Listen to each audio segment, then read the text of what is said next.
heading off to the Shasta Mines. It is a 6-hour round trip, 3 hours there, 3 hours back.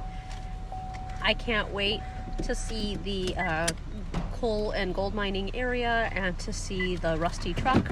I'm pretty excited, and let the adventure begin. See you in a little bit. All right, now it's time to go grab our grub, and we're basically elbow deep in a McDonald's line right now, waiting to order our breakfast so that way we have food in our stomach, because this area that we're going to, and literally unless you search it, you won't find it. It really doesn't come up on Google Maps. It's relatively hidden, and it's out in the mountains. So if you do decide to do this trip like me, make sure that you gas up your car, make sure you bring plenty of water, and also make sure you have a GPS unit that connects to your car that can work wirelessly, because most phones GPS, when you get to a certain point of the area, do not work. And let's be honest, you don't want to be stranded and not knowing where you're going. I do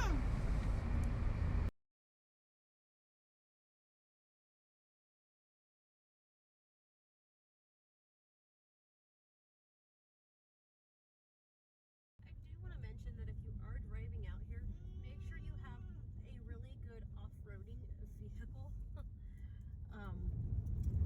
Otherwise, you're going to have to drive a little slower to get to your destination, because you're basically driving alongside like a mountainside and the rivers, and well, GMCs are not really cut out for off-roading.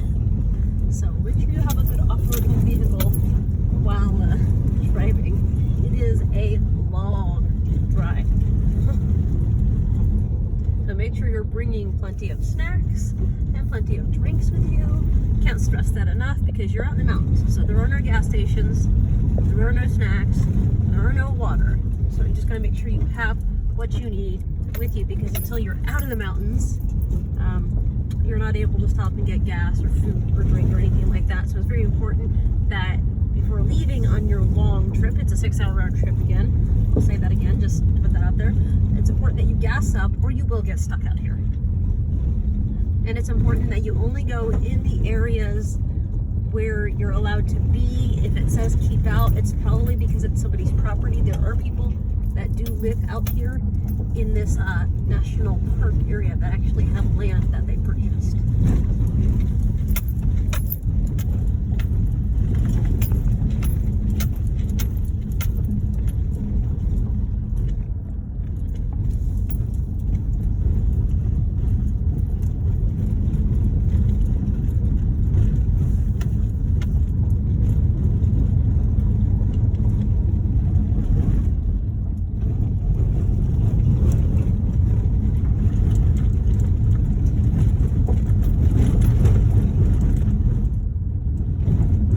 Big grinding noise you hear is my car going over the gravel. We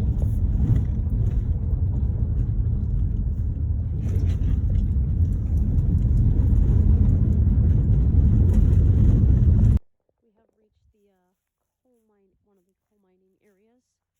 I'll go over here and see if I can see the other building.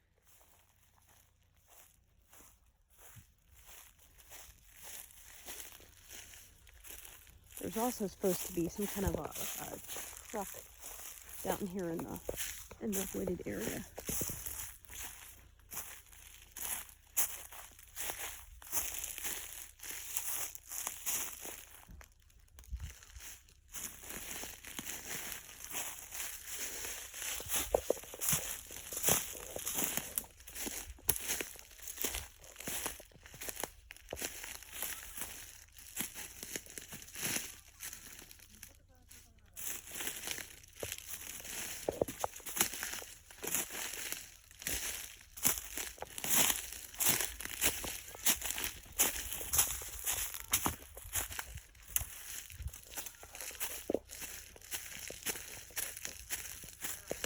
I am. Looks like one of the buildings fell in. Here was a foundation of another building. I don't know if you can see this right here, but that building is now gone. That was also part of a coal mining area. And then I don't know if you can see all these little metal scraps that I'm pointing out.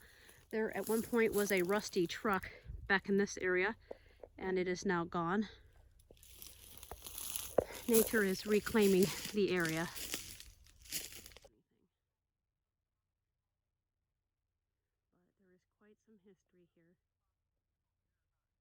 And, well, I'll see all of you later. Especially you, to the spirit standing in the corner over there behind the window. I can see you. There's, I don't know if you all can see, there's a little boy standing where my finger is pointing. And I think he just disappeared. You're about to see some disturbing video footage. We walked up onto a crime scene of a missing vehicle for a missing family.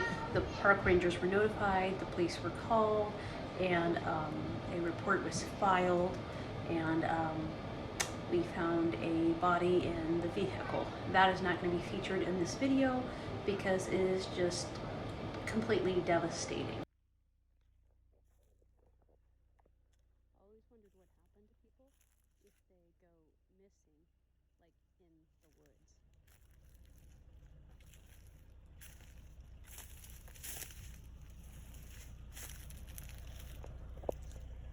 This legit scares me.